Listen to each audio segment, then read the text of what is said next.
Welcome to another episode of Spiritually Powered Horsemanship, where Cindy and Laura, two very different women from two very different backgrounds, share how they are alchemizing hearts and horses for a deeper connection with life.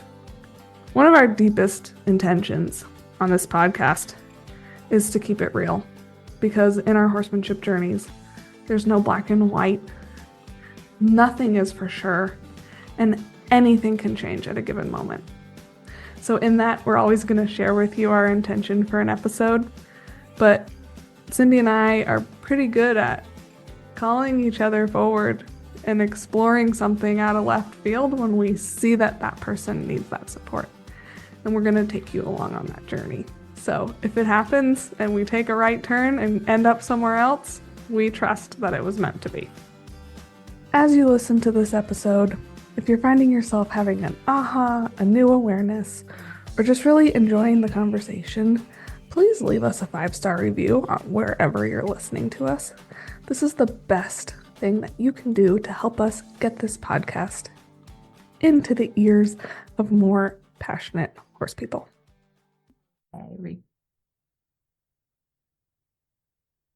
Hello, everybody.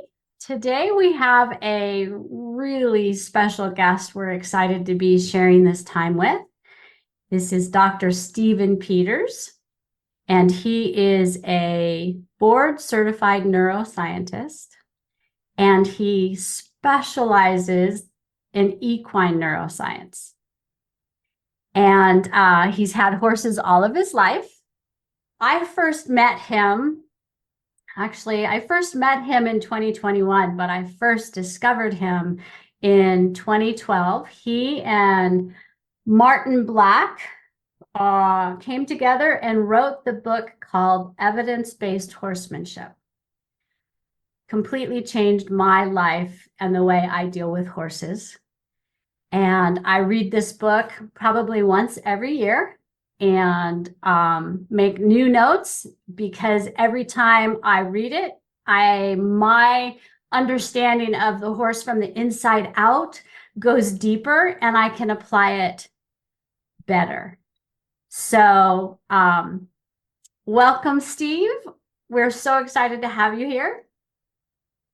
I'm glad to be here. And let me just clarify a little bit for people that are just meeting me or learning about me. I don't want to misrepresent myself, and I'm not a veterinarian. I have a 3-decade career. I'm now retired, working with humans as a neuroscientist. So my day job was evaluating brain functioning and assessing brain functioning for humans. So I spent a lot of time looking at neuroimaging and seeing human patients, but I've always had horses. And of course, with a background like that, I was fascinated with the horse's nervous system. What was frustrating for me was that it didn't seem that the rest of the horse world, and I don't want to sound elitist in saying that, but it seemed to me that there was a lot of jargon and a lot of tradition and a lot of opinions about why horses do what they do that really didn't make sense and weren't in line with their nervous system. So I went out on a hunt to see if I could find people who did enough empirical data gathering, which basically means in medicine, you're looking for things that work, in short. And so these are things that are observable. And so I found this guy, Martin Black, and he and I got together and we began filming horses and talking about them and looking at their nervous system. And he would say, wow, I see this in horses all the time when they do X, Y, or Z. And I say, yeah, that makes a lot of sense because the horse's nervous system works like this, X, Y, or Z.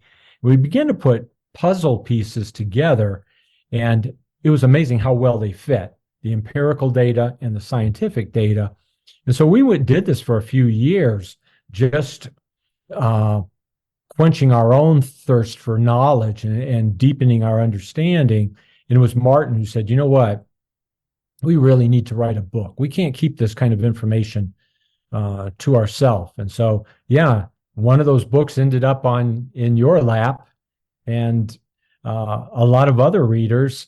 And it's just been a journey since then. And people might say, well, what's evidence based? And what do you mean that there's just a bunch of opinions? Well, there actually is a pyramid of scientific evidence, a hierarchy. And the lowest rung on that ladder happens to be expert opinion. So as you go higher, you have certain kinds of studies, cohort studies that look at groups of horses longitudinally over time.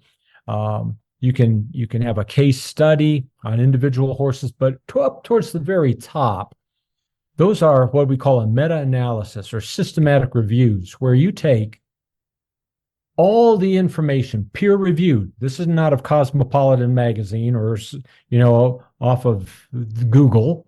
This is all the peer reviewed scientific studies you can find within a period of time, let's say 10 years. And you look at all of them and you say, okay, this only had 6 horses, but this was the finding. And this was Pasafinos fed grain, but still, this was the finding. And this might have been Mustangs off the range who have never been in a captive situation in a stall.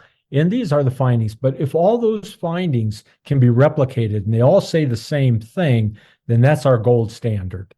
And so we looked at research to support what we were saying, not based on anybody's opinion, but based on that hierarchy of science. And it really came out of a quest for knowledge and a frustration with all the things that we'd hear that just didn't make any sense to us, and that's not good for the horse's well-being, and that's not good for the rider either, who's struggling to learn a system and paid a lot of money for, but that doesn't necessarily jive with the way the brain functions. It's not an A, B, C, D, E cookie cutter kind of out of the box way of dealing with a horse, because a horse is like we are. One day they're nervous about something. One day their digestive system may be off. They may be hyper aroused all the time. So there's treating the horse as an individual, because they have an individual brain, makes sense. And knowing that we're 50% of the equation. So the nervous system we bring in, depending on where we are, hypoaroused, hyper-aroused, angry, sad, lethargic, that plays into the whole dynamic as well. So, and things are going that way. More and more people are gravitating to this, because I tell people that you don't have to believe this. Just go ask your horse. Yes. Right? Try it. Just try it. Like I said, I got this book right as it was published. And so that was like 12 years ago. Doesn't seem like that long, but it was 12 years ago. And what I have seen since I first read this book over that period of time is people in the horse world evolving to begin to see the holistic approach, that a horse is not just a physical and a mental, that there's the emotional part to them. And from reading what you've written, and I would love to have your input on this, is their emotions seem to be connected with that nervous system. And with your guys's book, it's kind of like a roadmap to start seeing, like, why does my horse respond this way? What does that mean? What's really going on? And some people say it's just like a horse, don't let him do it, and but it's like, no, there's something going on deeper inside. And I feel like you guys have kind of been on the pioneering edge of this evolution for horses. Yeah, it does kind of ignore the emotional component. And the emotional component, we know now, plays a huge role. There's an area of the brain called the basal ganglia, and there are loops in there. And one of the loops is an emotional loop, another's a motor loop, another's a cognitive loop, and they interact together. So if you're ignoring one of those loops, you may just decide, well, I'm going to make a horse do something, which has a long tradition. And some people's expectation, unfortunately, is very strict obedience. I want total obedience from the horse. And really, that gets away from trust and a partnership. And by emotions, if people say, well, the horses don't really have those emotions, they absolutely do. They have the same neurochemistry that you do. So, they're excited by dopamine. If their serotonin levels aren't balanced, they're not emotionally balanced. If their serotonin levels drop in humans, we call that depression. We put people on a selective serotonin reuptake inhibitor like Prozac. And so when that happens with horses, we don't say the same thing, but it's hard to teach a horse to learn that's in that state, that's in that hypoaroused, depressed state. It's also hard to teach a horse when they're in that traumatic state or really revved up, hyperaroused.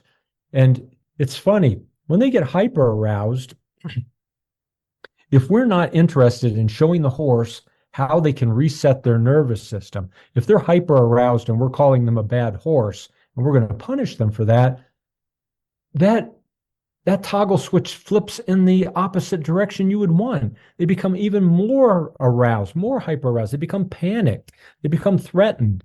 And then if you keep at it, you'll throw a trauma in there. Now they're a rehab horse and you put something in there and you have to take responsibility for it. You put something in there that now is going to haunt you. You're going to have to, and your horse, you're going to have to come back and work around that with a lot of good experiences to redevelop that trust and change that neurocircuitry. So, we get after horses oftentimes without being aware that we're actually crafting things in their nervous system. Yes. So often we do what we think is the right thing to do because we've seen it on a video or we've seen an expert do it or a trainer has taught us to do that. And it may not have been a wrong way to teach. There might have just been some steps missed or understanding how the horse learns, and you get the opposite effect. And we keep repeating it, trying to get, the definition of insanity, keep on doing it till it works. We see it laid down and then, people are like, this horse is misbehaving. I get so many of those calls that my horse just all of a sudden started doing this and there's something wrong with them and I need you to fix them. And it's not, that's not my approach. I have that conversation with them of, I only work with people who are willing to be accountable for their contribution to the partnership. And so I'm more than happy to help you learn how to help your horse learn a new pattern. But it's just fascinating to listen to you talk about what I'm seeing on the outside you're describing that's going on the inside. And I've worked over the years, I've worked with trainers and studied with trainers who want to take a horse in an hour, get it done. Teach him this, great. Now teach him this, great. Now teach him this, great. And they just move on really fast. And then the next day they bring them back out and they repeat the whole process. And from reading and paying attention to you and Martin Black, there's something different that's more powerful in the process of helping to train horses. And I find it's the same with people, but I call it the power in the pause. What do you call that? Can you tell us more about I can that? tell you what science calls it. It's called massed learning versus interval learning. And let me give you an example. And this actually has ramifications both on a cellular and metabolic level. Massed learning is exactly as you describe it, learning something on top of that, learning something else without a break. Now, brains have to focus and pay attention, right? And that's a limited capacity. So to capture information, we have a window of when we're able to do that, right? Once we've captured information, to stabilize that information, we need a break. We need a pause so that the brain can replay that. And we now know how that happens. There's a structure that's about even with your ear in the temporal lobe called the hippocampus. That's Greek for seahorse because that's what early neuroanatomists thought it looked like. But that involves memory, and it processes memory, but it needs a break. When you've learned something, you've had to pay attention. If you can stop without any outside distraction whatsoever, I mean, even petting your horse, right? Any outside distraction whatsoever, what'll happen is your hippocampus will replay that forward and backwards very fast, faster than you could ever do it. And, the hippocampus can replay it 20 times before you could do it one more time. But you could not go out and do that same exercise with your horse 20 times because after the third time, it starts to become drilling. And the fourth time, it's a drill. And the fifth time, they're checking out. And the sixth time, they're getting aggravated, right? And now you're getting a point of diminishing returns when all you have to do is get out of the way and allow the brain to replay that information. And it gets even more consolidated at night. So when you go to sleep and your horse goes to sleep, a neurochemical called acetylcholine goes in, and your whole brain doesn't change. It just says, this needs to be hooked up to this, and this neuron needs to be attached to that one. And these other ones are clutter. You've experienced this as well, like when you first learned to ride a bike and they took the training wheels off. At first, you couldn't stand up and you thought, how do those other kids do it? And you might have skinned your knee and bent your handlebars, said, I've had it with this. Because if you kept trying, you just got to a point where you're too frustrated and too aggravated. So you went to sleep that night and you told your dad, sell that dang thing. You decide the next day you're going to give it one more try, and you get on your bike and somehow magically, mysteriously, wow, I'm doing so much better today because of that spaced interval. So what really happens is you increase what's called the signal noise ratio. Now, I don't want to use a big term, but here's how it works is that oftentimes if we're not clear in our communication with our horse, and our horse is nervous and anxious and afraid, right? We've got a lot of noise. So when we try to give them a signal to do something, and especially if we're not clear in that signal, they can't find that signal in all the noise. So all they do is get more and more ramped up and more sympathetically aroused, at which point we really need to let them reset their nervous system, come back to homeostasis, take a break, and then find a way to say, you know what, I'm not clear enough in my message.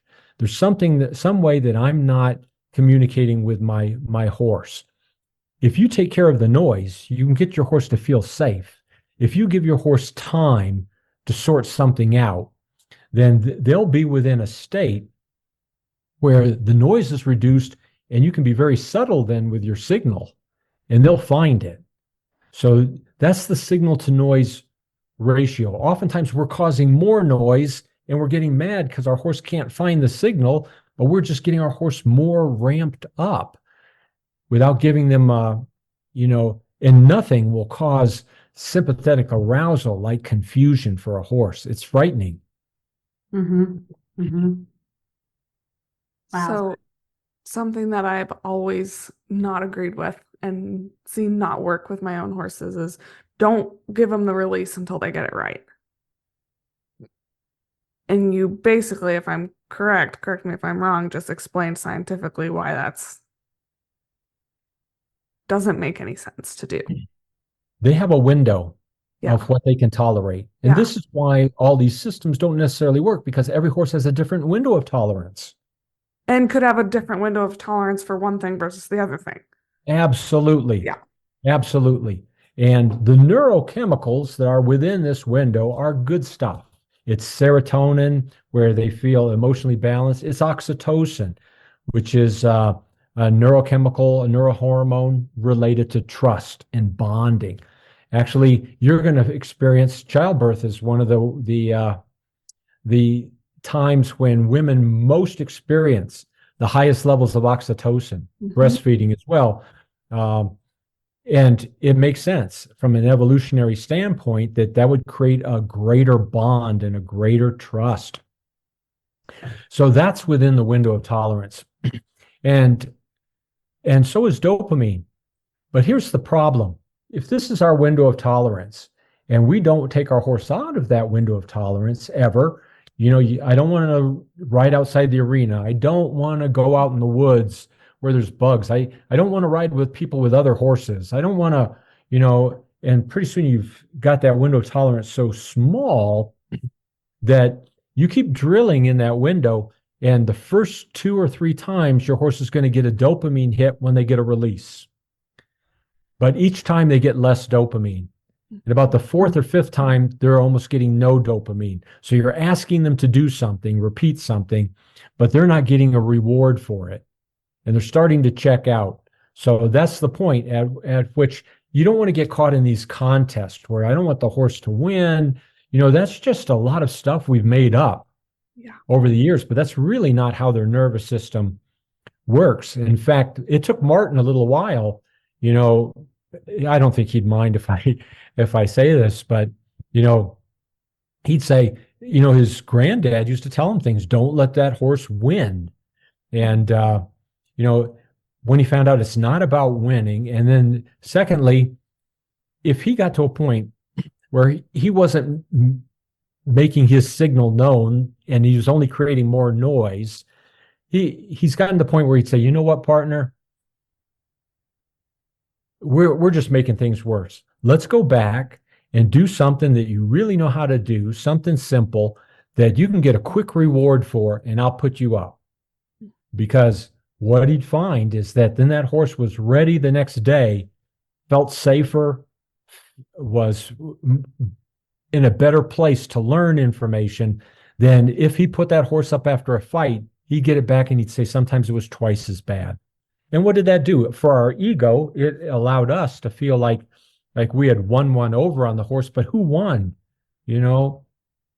Really, certainly not the horse. And you started out this conversation with it's 50-50 in that partnership. And what I love about that is it is truly a partnership. Engaging with the horse begins with the relationship of that trust and that communication and connection. And then you can build on that partnership.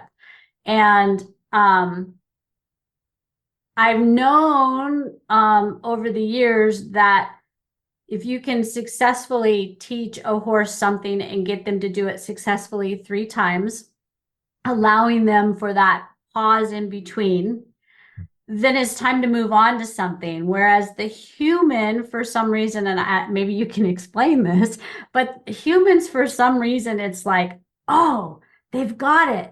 So let's keep doing it. That 5, 6, 7, and you see it start to unravel. And then the person gets frustrated because the horse is like all of a sudden didn't have it. And and then they tell you, well, he knows how to do it. He's being a bad horse. Exactly. Right? Exactly. Well, he just did that 5 minutes ago, and we want to look good for our friends too. So we've done it. Oh, he did it perfectly. Here come some people over to the round pen to have a look. I'm going to do this 3 or 4 times so everybody gets a chance to see it. So sometimes what we're doing is not even in the best interest of of the horse. And you're right, this 50-50 partnership, I think that if instead of arriving at a barn or the pasture with an agenda of all these items that we have to do, if we thought more in terms of a neuro exercise, and I say this because what are you teaching your horse? Are you teaching them to trot? Are you teaching them to gallop? Well, there aren't Mustangs out on in the wild waiting for humans to come along and teach them how to do stuff. It's the partnership that allows us to work together in harmony to be able to do these things together. So that's where we should be focusing. But if we said to ourselves, hold on, before I walk into that pasture, where's my nervous system? Because I'm bringing 50% of this equation in. Mm-hmm. And you all experience that, where one lazy summer day, you're out there scratching on your horses in the pasture and you decide, well, I'm going to ride Jody today. And so you go and put the halter on Jody and you walk out slowly and you get saddled up and Jody might lift her head up. Maybe if you go through a narrow part of the gate or you come to the back of the trailer or whatever, and you just let her reset, right? We got time, and time and space is huge with horses. And if we have an agenda of all these tasks we're going to complete, we kind of miss the boat. But allowing Jody to sort of reset, and maybe I'll even let her graze a little bit by the lip of the trailer, because I know that's parasympathetic. That's rest and digest. That's the 9th cranial nerve. So for your listeners, here's a sneak preview of a cranial nerve, the glossopharyngeal nerve. You don't have to know the name. It's the 9th cranial nerve. It activates salivation, and it's all parasympathetic, all those fibers. So it's a great indicator. It's not the only one, but it's a great indicator of when the horse is resetting its nervous system and coming back down, because that's what activates licking and chewing. Mm-hmm. So when their lips are tight, their mouth is very dry. And that's when they're sympathetically aroused. But as they come back down, so sometimes things like just letting my horse graze for a few minutes before I decide to saddle up is enough to change that horse's neurochemistry. And they are a victim. This is what I wanted to get across. They are a victim of their own neurochemistry. Mm-hmm. If I scare my horse, I pour in this chemical called norepinephrine, and the same thing happens with us. If you go to a scary movie and I follow you down a dark alleyway and you're on edge, and I say boo and you jump, I don't say, look at that stupid human. You can't help it. You're a victim of your neurochemistry. So what we want is to find ways to give our horses plenty of serotonin and plenty of oxytocin, so that when we touch the limits of that window of tolerance, we bump up against it or come above it, we let the nervous system come back down. And the next time up at that edge is where we get our biggest dopamine hit.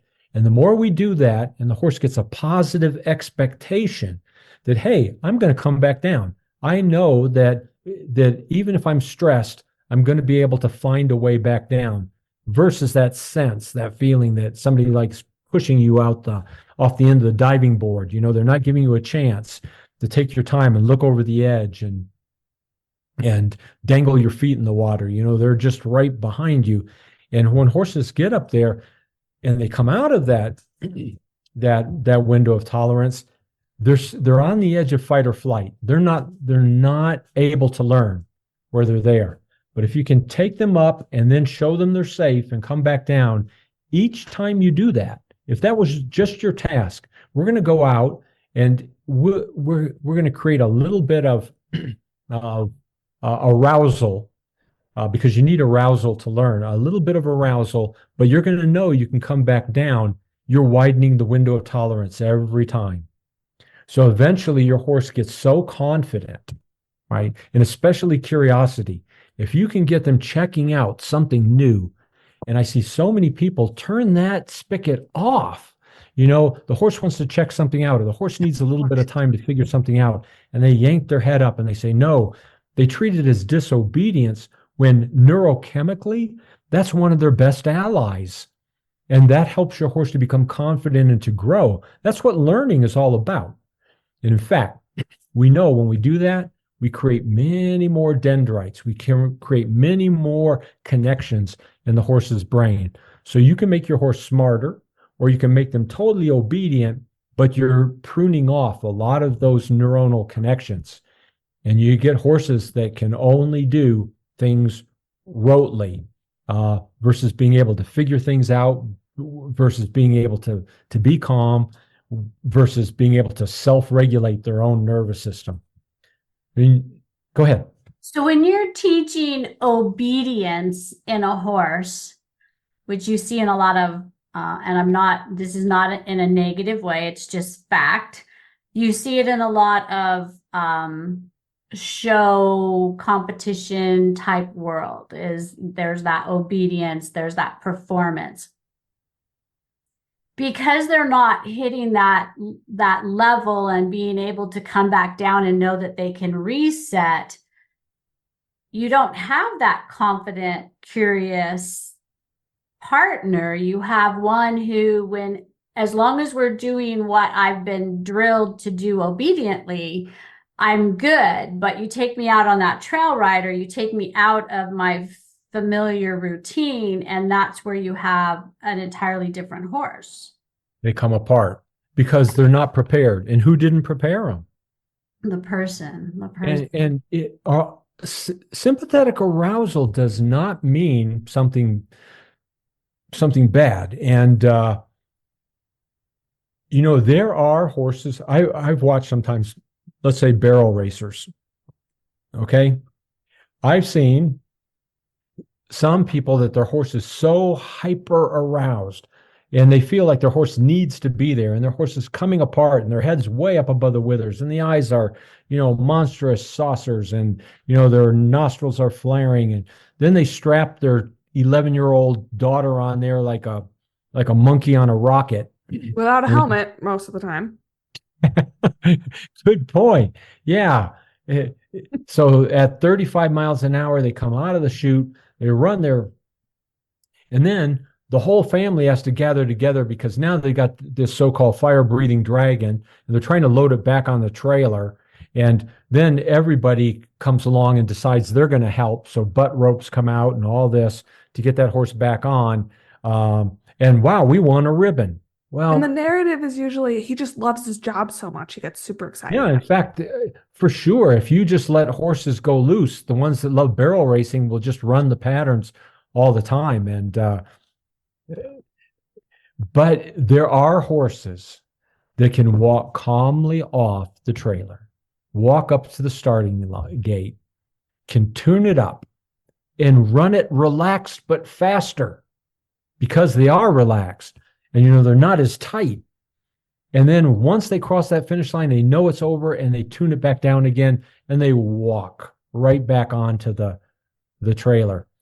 But here's what happens is we see somebody win that contest, and they take pictures, and it's where the horse's head's way above the withers, and the reins have been yanked so hard, their mouths are gapping open. And it's become normalized because we see that picture all the time. And then people say, I want to look like that, like the winner.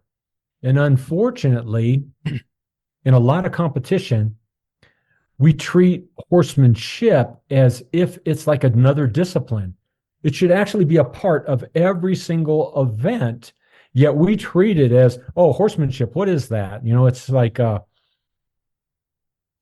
totally different foreign object. And, people after a while, once you start to see it differently, people see a lot of stuff as abusive. And if these organizations try to self-regulate themselves, if they don't do a better job, then eventually they're going to get so much slack that somebody's going to step in and regulate this, because we can't continue to just watch this. I know the racing industry's dealing with this right now,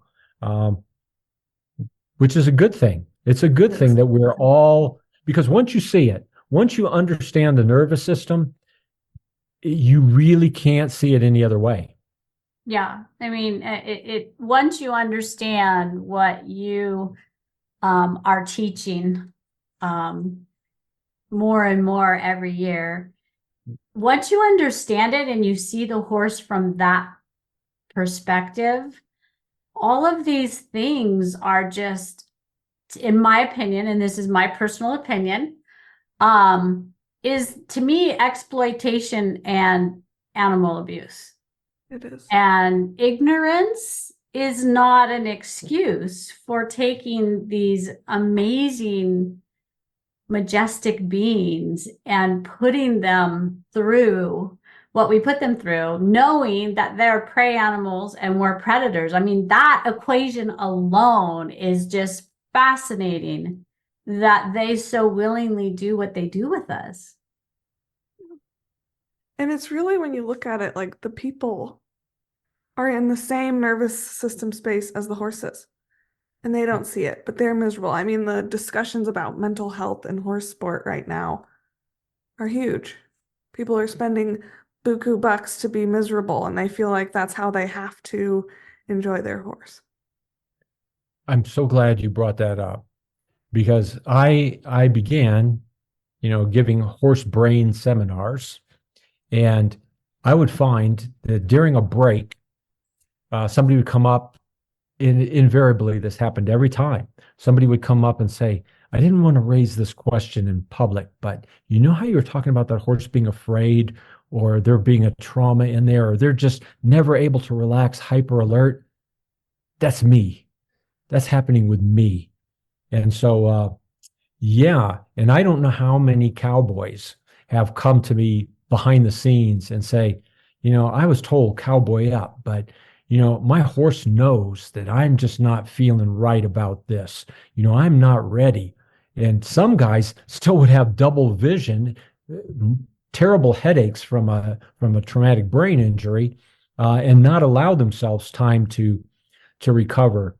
So this whole world of not being able to look under the covers and say, look under the hood and say, this is the way nervous systems work. We can be so much better, and especially if we can work together.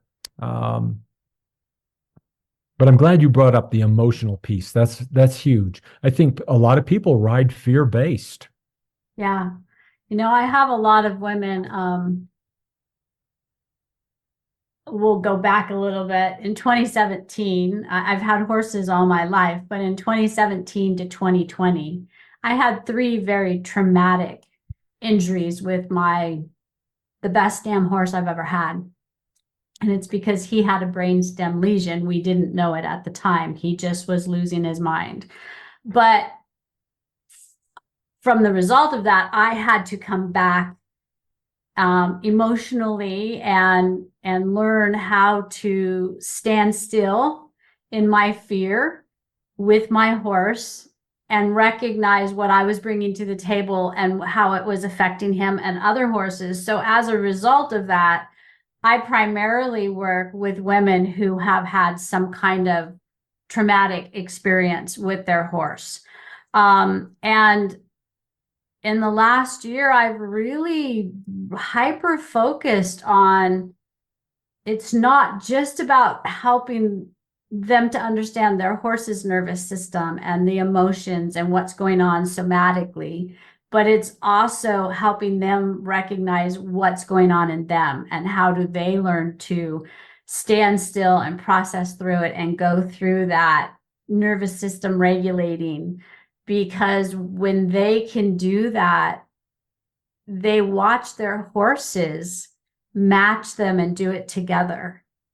And it's absolutely, it blows my mind every time to sit there and watch both human and horse start to yawn and start to blink rapidly and start to then get drowsy looking. And I just hold the container for them because, like you said early on in the conversation, is to arouse them, to interrupt that process is going to deprive them of that full reset. So I think that those of us who are out there teaching others about horses, we owe it to the horse and the human to know this stuff. Yeah. Right. Because the strategy of avoidance is not a good one. And in fact, what happens then is, that boogeyman gets larger and larger and shuts down your world and shuts down your horse's world too, if they're not able to experience things. In fact, there was a really profound experiment where they took expert riders who had really good horses or horses that they had worked with for a long, long time. And then they had novice riders and their horses. And what they told them is, we're going to take you on your horse. You're going to be horseback. We're going to take you into a barn. We're going to close the door. And then we're going to come at you with a golf umbrella, opening and closing it. And what we want you to do is just do what you need to do to manage your horse. Well, they took blood samples and saliva samples. They looked at heart rate. They looked at respiratory rate in the horses and in the riders. Well, the expert riders and their horses were all within normal indices. The novice horses were within normal indices, but the novice riders, their cortisol levels had spiked. Their heart rates were starting to go up. They were starting to change to a shallow breathing pattern. They walked them in individually into the barn, closed the door, and they did nothing. They just walked them out the other side. And then they retook the readings outside the barn. Well, what they found was that expert riders, expert horses, there was really no change when they first talked about the experiment and outside the barn. The novice riders were still spiked over what they thought was going to happen. So their cortisol levels were still up there. Their heart rate had not quite gone down to normal, but their horses' heart rates had spiked, and the horses' respiratory things had changed, and the horses' cortisol levels were matching the human rider. Now, those horses didn't sit there and go, hey, they're going to chase us with this golf umbrella. They can't understand. The only way that they could know that there was a change was through the rider. And so, yeah, that's why you have to be aware of yourself, because you can bring that much to your horse, to the equation, and then even blame your horse when we're actually resonating with changes in our own nervous system. Clever Hans, you remember the horse that was able to pick up nonverbal information from his teacher, and he was the horse that was supposed to be able to count. Mm-hmm. And it was just fine motor movements or changes in the respiration of the person giving the horse the question that the horse was able to perceive. So if they're that perceptive, and they are, if their nervous systems are that finely tuned, and for survival, they actually are. In fact, I would argue that the horses are so much smarter than we think. We have this idea, well, horses land here in terms of intelligence, but we're not even good at measuring intelligence in humans. So we give a horse a human-based task, and then we try to rate their intelligence level based on that. But what would be more fair is test them on something that's horse-based. I know that they're more intelligent because I've dissected hundreds of horse brains. Lots of human brains too, but hundreds of horse brains. And there are so many folds and deep convolutions in the horse's brain that aren't there with a rodent, for example, who's still a mammal, but it's more rounded. And what that means is that there's more surface area. If I could iron that material out and get all the folds out, there'd be much more surface area in that brain. So those convolutions really tell us that there needs to be a lot of brain matter aboard for the horse to figure out the things that it needs to figure out. So, it's not going to surprise me whatsoever. And I'm actually a little discouraged that I believe that we've underestimated the horse tremendously, especially in their sensory system. Mm-hmm. Yeah. Mm-hmm. I think my horse is vastly more emotionally intelligent than I am. Oh, vastly more. And she reminds me of that plenty. Yeah, they're incredible creatures. And we think we understand them, and it's almost an arrogant way of thinking that we understand them when you cannot truly perceive what your horse perceives. You don't have the same sensory apparatus. They have a lateral pupil. They see something like 20/30, 20/60, but they can see a big panorama all around. They see things that you don't see. Their hearing here's a different range. They explore things spatially with their vibrissae. We used to shave those off.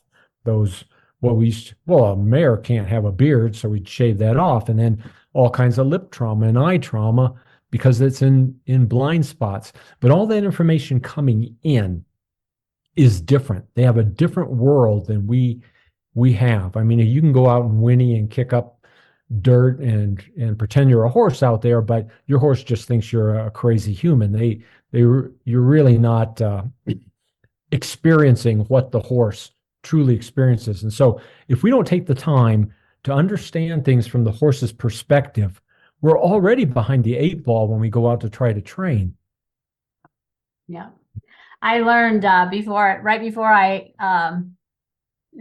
got your guys' book, I was caretaking for 130 wild Mustangs just pulled off the range. And I would go up there when nobody was knowing that I was going to be there. And I would just sit on the mountain and watch them. There were 7 bands that made up the 130. And I learned so much about the horse in their natural, well, it wasn't natural for them. They were on 250 acres and they were used to being free, but they were, they had their bands, they had their communities, and they they had their family units, and then they were their whole community, and how they cared for each other and set their boundaries. And just watching one all of a sudden perk up and look, and all of them perk up and look. And then I would sit there and I'd try to, like, do I hear something? Do I see something? So you're absolutely right. The more that we are willing to try and experience the world from their sensory awareness, which we can't match them, but we can learn a lot from them, the more that we see the world in an entirely different way and we understand them. So I just love everything about what you're doing for the horse world, and the people who really care enough to learn about them and from the inside out. Yeah. And the opportunity, what it's done for me is taking what you guys are teaching, and then I'm always trying to think, how does that apply to the human? How can, we've already talked about the horse will match the human where they're at. So how can we teach our people who want to be with horses to have their own awareness, and a horse awareness, and an environment awareness, and be willing to be accountable for how they show up. And so it's just, I'm really grateful to have you here today and share. Oh, it's been my pleasure. And you do such good work, Cindy. Just keep doing what you're doing. It's going to be a lot of folks who care about the horse's well-being that are going to continue to push this wheel, and it's going to pick up momentum. And I can already see that it has. And we're going to reach critical mass at some point where we're going to say, this is the evidence, not somebody's opinion, but this, is supported with robust studies. our understanding of the horse's nervous system. So we're getting there. So just wake up every day and go do what you do because you're making a difference. Thank you. And one of the reasons that Laura and I do what we do together is because Laura is really strong with the body work and the mechanics of the horse. And she and her horse, they go out in the herd that her horse lives with, and they will regulate together and come to that place where they're in harmony together. And she tells me stories of how within minutes the entire herd has calmed down and everybody's come together and they're just in this harmonious state.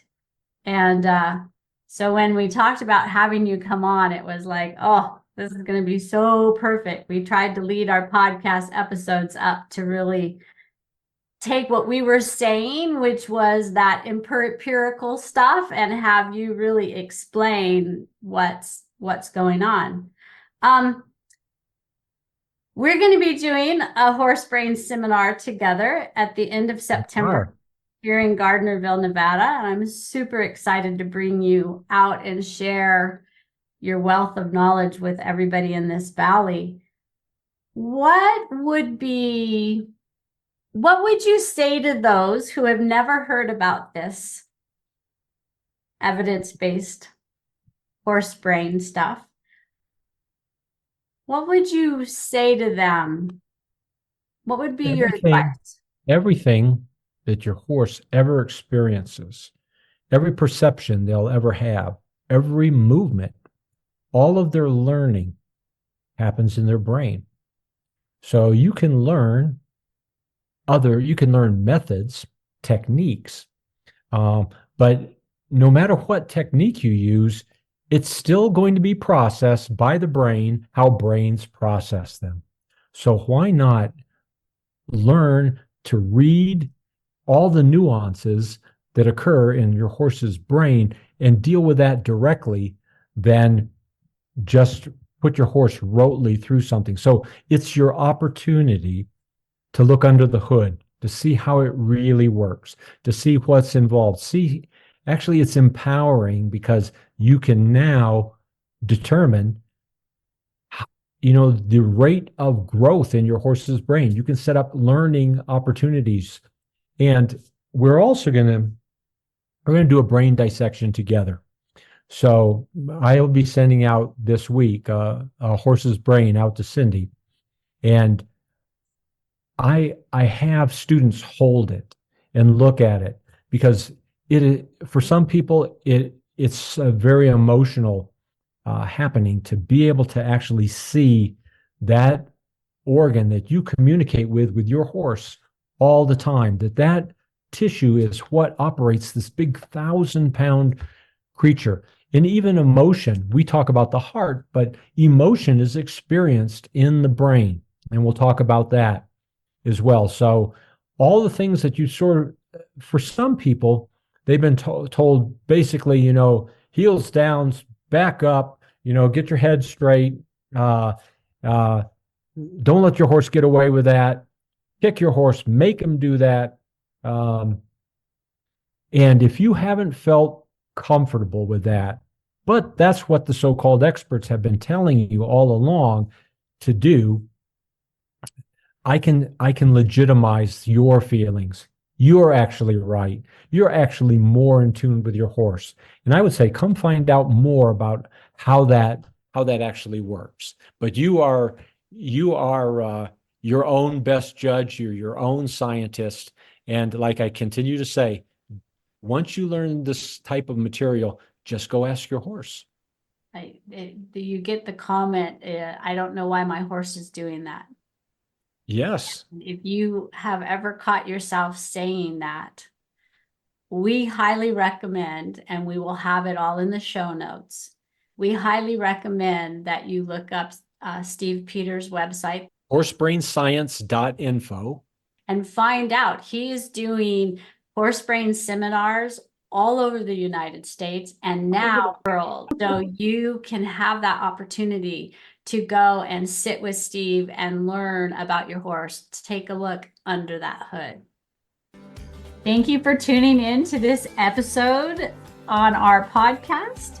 I want to remind you that we'll be here every second and fourth Tuesday of the month, following the golden rule. That's the plan, but we are always willing to be flexible.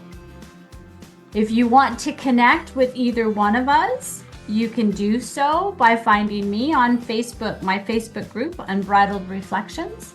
And you can find Laura on Instagram. She's known as the Homestead Witch. The links to those contacts can be found in the show notes below. Don't forget, if you learned something new today, had an aha, or walked away with a valuable nugget of awareness, you can say thanks by leaving us a review on whatever platform you're listening on.